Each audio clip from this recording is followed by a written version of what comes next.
किसी भी तारीख को कौन सा दिन था, ये आप बड़ी आसानी से पता कर सकते हैं इस फॉर्मूला के जरिए।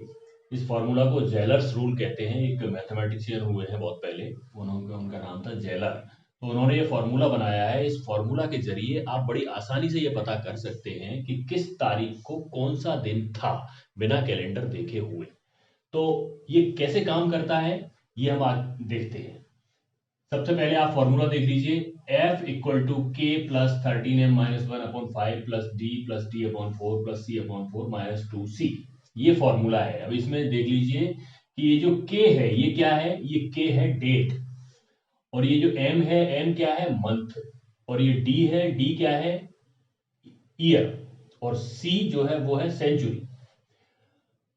अब एक एग्जांपल हम लेते हैं और उसके जरिए हम जानने की कोशिश करते हैं इस फॉर्मूला को कैसे इससे निकालेंगे। मान लीजिए आपको एग्जाम में दिया गया है कि 4 सितंबर 1921 को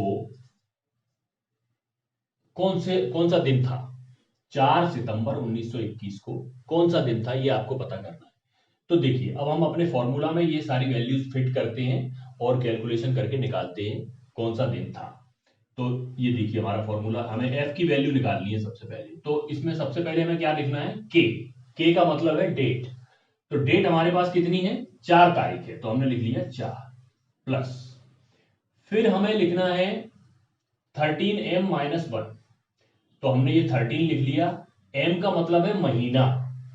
अब यहां पर आपको ध्यान रखना है कि इस फॉर्मूला के अकॉर्डिंग जो साल शुरू होता है वो जनवरी से शुरू नहीं होता है। इस फॉर्मूला के अकॉर्डिंग जो साल शुरू होता है वो होता है मार्च से। तो यानी मार्च का नंबर होगा 1, अप्रैल का होगा 2, मई का होगा 3, जून का होगा 4, जुलाई का 5, अगस्त का 6, और सितंबर का जो नंबर पड़ेगा वो पड़ेगा जाके कौन सा, 7वां। ठीक है ना। मार्च से अगर आप शुरू करेंगे तो नॉर्मली जो सितंबर हमारा होता है वो 9वां महीना होता है। ठीक है ना, अगर हम जनवरी के हिसाब से काम करेंगे तो। लेकिन यहां पर चूंकि हमारी साल शुरू हो रही है कहां से, मार्च से, हम मार्च से गिनना शुरू कर रहे हैं, तो जो सितंबर है वो 7वां महीना पड़ेगा। तो यहां पर हम एम की जगह पे क्या लिखेंगे, 7, और इसके बाद -1, और ये बटे में कितना आ जाएगा, 5। ठीक है, प्लस डी माने ईयर। ईयर इसमें कौन सा है हमारा, ये 1921 पूरा ईयर नहीं है। इसमें ये लास्ट के जो दो डिजिट हैं वो हमें लिखने हैं डी की जगह पे, और ये जो शुरू के 2 डिजिट हैं वो हमें लिखने हैं सी की जगह पे, यानी सेंचुरी की जगह पे। ठीक है ना। तो डी की जगह पे हमें लिखना है केवल 21, तो ये हमने लिख लिया 21 प्लस D/4 यानी 21/4 प्लस C/4, C का मतलब है 19, सेंचुरी। ठीक है ना। तो 19/4 और -2C, -2 गुणा C की वैल्यू वही है 19। ये हमारे फॉर्मूला के अकॉर्डिंग हमने वैल्यूज रख ली। अब हम इनको कैलकुलेट कर लेते हैं। तो देखिए सबसे पहले क्या लिखा है हमारा, 4, वो हमें अभी ऐसे ही लिख रहे हैं। तो 13 और 7 का गुणा करेंगे तो आएगा 91, 13×7=91, 91 -1/5। ठीक है, प्लस ये 21 है, ये भी अभी ऐसे ही लिख लेते हैं, प्लस ये 4 का भाग जब आप 21 में देंगे तो कितनी बार जाएगा, पूरा पूरा। जो शेषफल बचेगा उससे हमें कोई मतलब नहीं। तो 4 का भाग अगर आप 21 में देंगे तो 5 बार जाएगा, 4×5=20। तो हमने यहां पे लिख लिया 5, और जो शेषफल बचा वो हमें नहीं चाहिए। प्लस इसी तरह से 4 का भाग 19 में देंगे तो कितनी बार जाएगा, 4×4=16 है।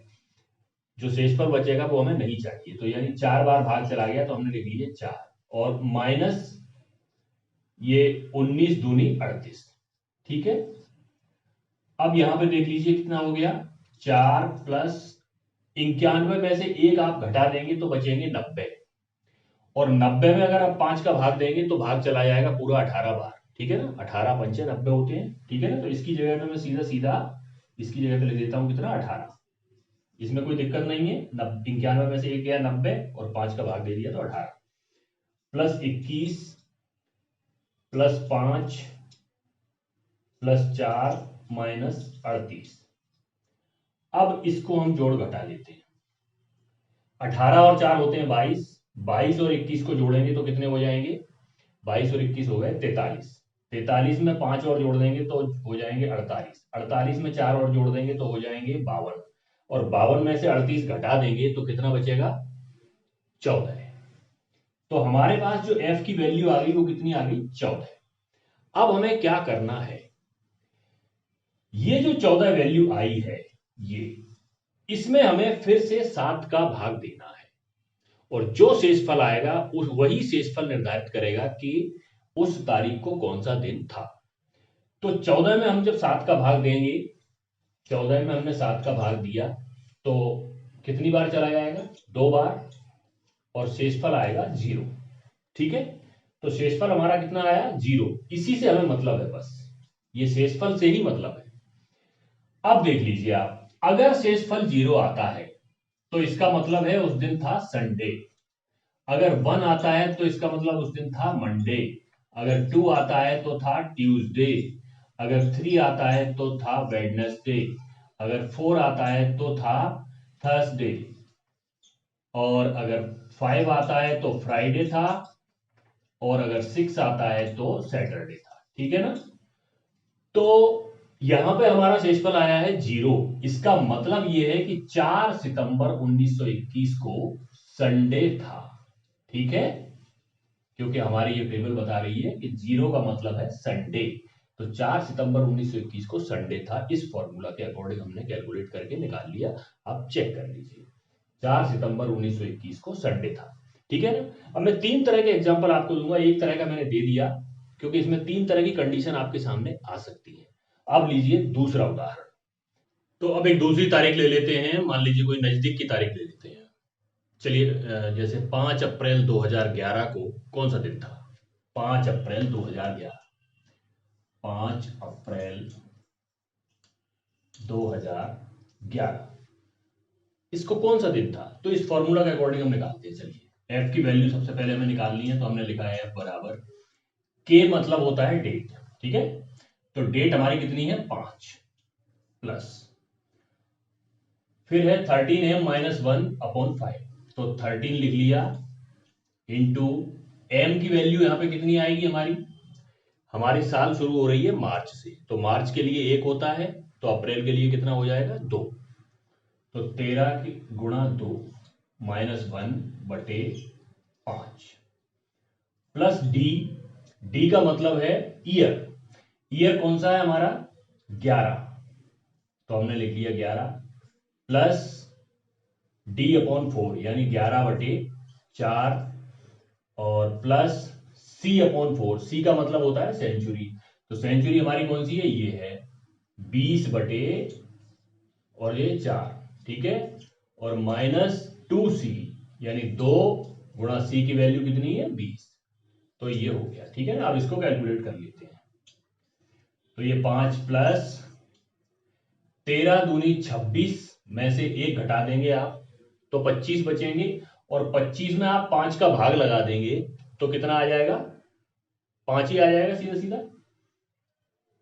ठीक है ना, समझ में आया, 13 दूनी 26 में से 1 गया 25, 25 में 5 का भाग दे देंगे तो 5 ही आएगा, 5 5 25, प्लस यहां पे ये 11 है, प्लस ये 4 का भाग आप 11 में देंगे तो पूरा पूरा 2 बार जाएगा केवल, तो यहां पे लिख लेंगे हम 2, प्लस ये 4 का भाग 20 में देंगे तो ये 5 बार चला जाएगा, तो यहां लिख लेंगे 5, और माइनस 20 दूनी 40।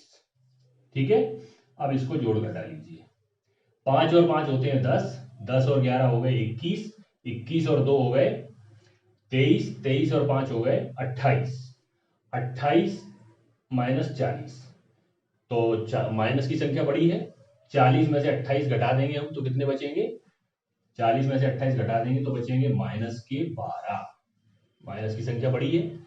अब यहां पर माइनस में आया है, क्या आया है, माइनस में आया है, कोई बात नहीं, हम इसमें भी 7 का भाग लगाते हैं। ठीक है ना, तो 7 का भाग कितनी बार जाएगा, 1 बार, 12 में 7 का भाग देंगे तो 1 बार जाएगा, देख लीजिए 7 का भाग दिया हमने 12 में तो 1 बार गया, और ये बचेगा जो रिमाइंडर बचेगा वो बचेगा 5, लेकिन ये जो 5 बचेगा ये माइनस का बचेगा। ठीक है ना, क्योंकि हमारी ये वैल्यू यहाँ पे एफ की माइनस में आई है, तो जब भी रिमाइंडर आपके पास माइनस में आए, इसलिए मैंने ये एग्जांपल आपको दिया, जब भी रिमाइंडर आपके पास माइनस में आए तो आपको उसमें +7 और करना है, ठीक है ना। तो इस -5 में आप क्या कर देंगे कि +7 और जोड़ देंगे। अब क्या आता है आपके पास, तो 7 में से 5 अब घट जाएंगे, तो आपके पास बचेंगे 2, ठीक है। क्या बचेगा, 2। अब ये पॉजिटिव में जब रिमाइंडर हमारे पास आ गया, तब हम अपनी इस टेबल में चेक करेंगे कि उस दिन कौन सा दिन था।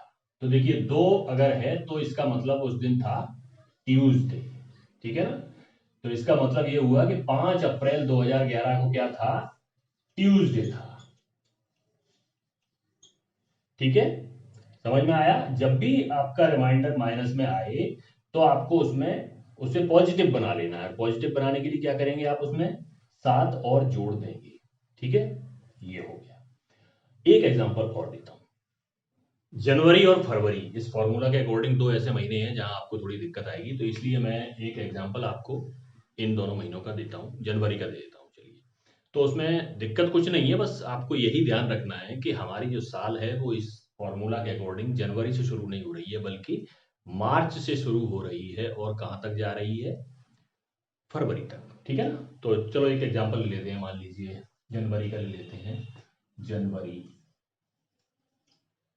चलिए 7 जनवरी 1911, ठीक है। 7 जनवरी 1911 को कौन सा दिन था, ये हम निकालते हैं। तो चलिए, फॉर्मूला वही है हमारा, हमने लिख लिया F बराबर के हमारा 7 है, ठीक है, के माने डेट, +13 × M। अब हम आ गए M में, तो M की वैल्यू यहां पर हम कितनी लिखेंगे, तो चूंकि हमारा साल जो है मार्च से शुरू हो रहा है और फरवरी तक जा रहा है, तो ये जनवरी जो फरवरी है वो हमारे साल के आखिरी महीने हैं, यानी 11वां और 12वां। तो जनवरी हमारा 11वां महीना है, तो यहां पर हम M की वैल्यू लिखेंगे 11, ठीक है, -1 और बटे 5 प्लस डी।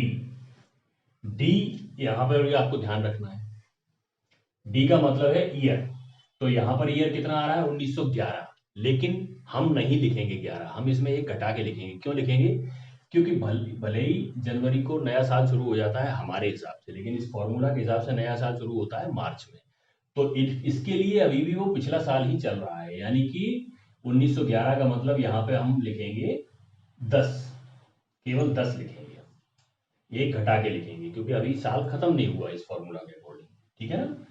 तो ये डी हो गया, प्लस D/4 यानी 10/4, और प्लस C/4 यानी C कितना है हमारा 1900, ये तो सही रहेगा, 19/4 और -2C, तो यानी 2 × 19, ठीक है ना। तो केवल कहां पे दो जगह करेक्शन हुआ, एक तो ये हुआ कि जनवरी का जो मंथ नंबर है वो हमने कितना लिखा है 11, क्योंकि 11वां महीना है जनवरी इस फॉर्मूला के अकॉर्डिंग, और साल चूंकि खत्म नहीं हुआ अभी, तो इसलिए हम 11 की जगह पे 10 ही लिखेंगे यहाँ पे, ठीक है। यही बस करेक्शन था जो आपको बताना था, बस आप कैलकुलेट कर लीजिए, सिंपल है। 7 + 13 और 11 का गुणा करेंगे तो कितना आएगा, 141, और उसमें से एक घटा देंगे तो आएगा 140, 140 और बटे ये आ जाएंगे कितने, 5, ठीक है, +10 प्लस 4 का भाग हम 10 में देंगे तो 2 बार ही जाएगा पूरा पूरा, तो यहाँ पे केवल 2 लिख लेंगे, प्लस 4 का भाग 19 में देंगे तो 4 चौको 16, 4 बार जाएगा पूरा पूरा, तो यहाँ पे 4 लिख लेंगे, और -19 दूनी होते हैं 38, वो लिख लेंगे, ठीक है। अब इसको कैलकुलेट कर लो, 7 + 5 का भाग 140 में देंगे तो कितनी बार जाएगा, 28 बार पूरा कट जाएगा, ठीक है, +10 + 2 + 4 -38। अब कैलकुलेट कर लो इसको, 28 और 7 हो गए 35, 35 और 10 45, 45 और 10 55, 55 और 4 कितने हो गए, 55 और 4 कितने हो गए, 59, 59 में से 38 घटा दो तो कितने बचेंगे, 59 में से 38 घटा दो, फिर से जोड़ लो एक बार। 28 और 7 35, 35 और 10 45, 45 और 2 47, सॉरी 47 और 4 51, 51 में से 38 घटाना है, सॉरी गलती हो रही थी। 28 और 7 35 प्लस 10 45, 45 और 2 47, 47 और 4 51, 51 में से 38 घटाएंगे तो कितने बचेंगे? 51 में से 38 घटाएंगे तो बचेंगे 13।